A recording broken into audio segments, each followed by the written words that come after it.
Vamos a profundizar en la cuestión de campaña. Santiago,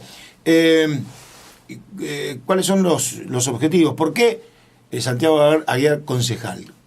Bueno, sí, es una buena pregunta, pero por suerte es fácil de responder. La verdad que como yo siempre dije, sobre todo a partir de aquella precandidatura del año 2011, que mi intención siempre fue trabajar de alguna manera para apoyar y para aportar en lo que tiene que ver con Junín, con mi ciudad, con la ciudad donde yo nací, nacieron mis padres, mis abuelos, y creo que dentro de esa convicción y esas ganas, ser concejal es el cuerpo legislativo, digamos, de la municipalidad, es un muy buen lugar. Me interesa mucho poder estar en las discusiones, poder estar en la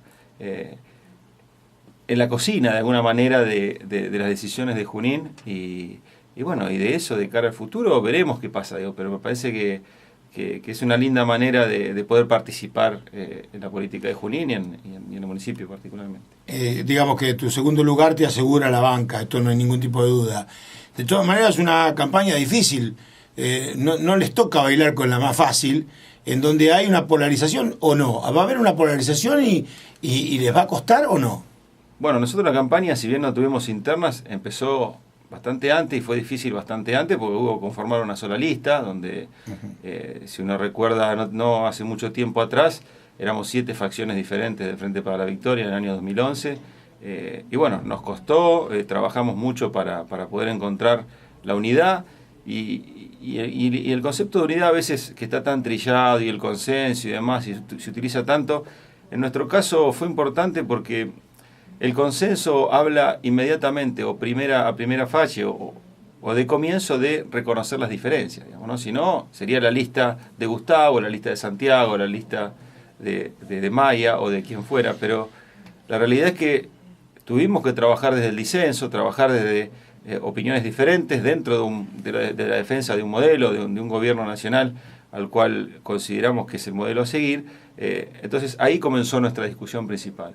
Una vez que nos pudimos poner de acuerdo en la lista, en los nombres y quiénes podíamos representar al kirchnerismo o al Frente para la Victoria en Junín, ahí empezó nuestro trabajo, segundo trabajo más fuerte, que fue poder mostrarla esa lista, poder lograr esa sinergia que debe tener una lista de unidad, porque a veces juntar muchos nombres es peor que los nombres vayan separados, como dicen, ¿no? Si hubiera ido vos o si hubiera ido aquel, yo te hubiera votado, este no lo vota. En política 2 más 2 nunca es 4. Nunca es 4. Entonces, ese concepto de sinergia positiva, ese concepto de decir, bueno, todos juntos vamos a mejorar, vamos a generar mejor impacto que ir separados, porque lo que es cierto que históricamente al peronismo se le ha achacado que siempre se pelean, siempre van separados, siempre al último momento discuten y rompen la unidad y demás. Y nos ha costado mucho desde el 2011 esta parte, porque es cierto, somos un grupo político y tenemos opiniones internas distintas. Entonces, comenzamos a trabajar en eso. Nuestra primera instancia fue agosto. Nos tocó chocar contra un aparato, el oficialismo de Junín, pero además contra un frente renovador que tenía un candidato, o tiene un candidato de muchísima instalación, de muchísimo conocimiento, contra un candidato de Frente para la Victoria que está en plena etapa de crecimiento en su instalación como político y en su demostración de gestión y demás cuestiones. Recordemos que Sergio Massa fue parte de este gobierno nacional, sí, claro, durante muchos años, no solamente fue parte en un rol menor, sino que fue jefe de gabinete al final y estuvo a cargo del ANSES en los momentos donde se tomaron las decisiones más importantes del ANSES, que tiene que ver con la asignación universal por hijo, las jubilaciones, para personas que no hayan tenido sus aportes y demás cuestiones.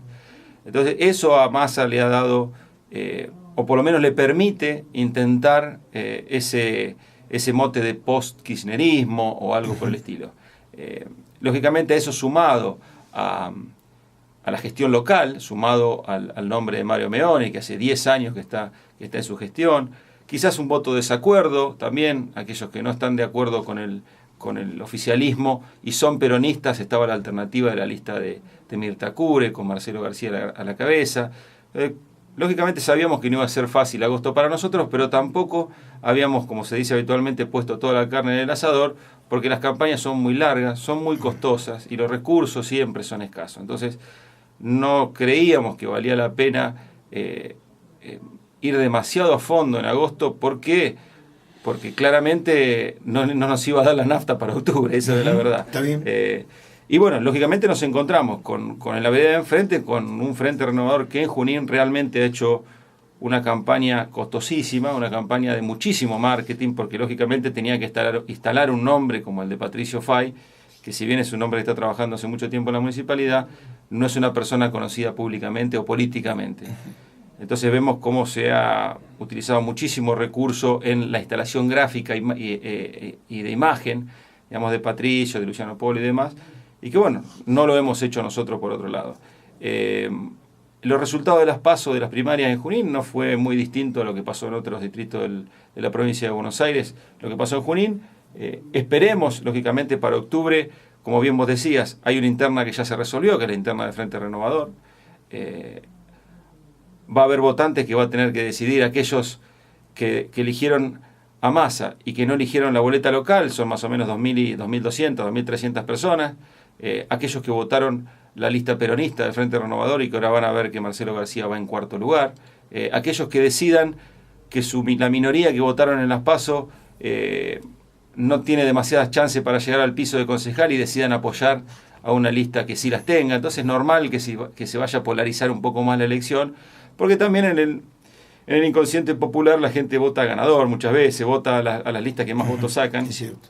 Sobre todo en dos instancias, porque no es una elección general, sino que es una primaria, después hay mucho tiempo de evaluar el voto y volver a votar en octubre. Y bueno, y también se intenta a veces, ¿no?, polarizar. Es cierto, se intenta polarizar porque, por ejemplo, es mi sentimiento, entiende, en el caso del oficialismo y el Frente para la Victoria, entiende Mario Meoni que su disputa pareciera contra Gustavo Traverso. Entonces se intenta polarizar esa diferencia como pasó en el 2011. Es Meoni o Traverso. Y en realidad la lista de Meoni no es Meoni, la lista de Meoni es Patricio Fay, Carolina Echeverría, Luciano Polo, y la lista de Traverso no es la lista de Traverso, es la lista de Frente para la Victoria, que la compone Gustavo, Santiago Aguiar, Maya Leiva y así para atrás.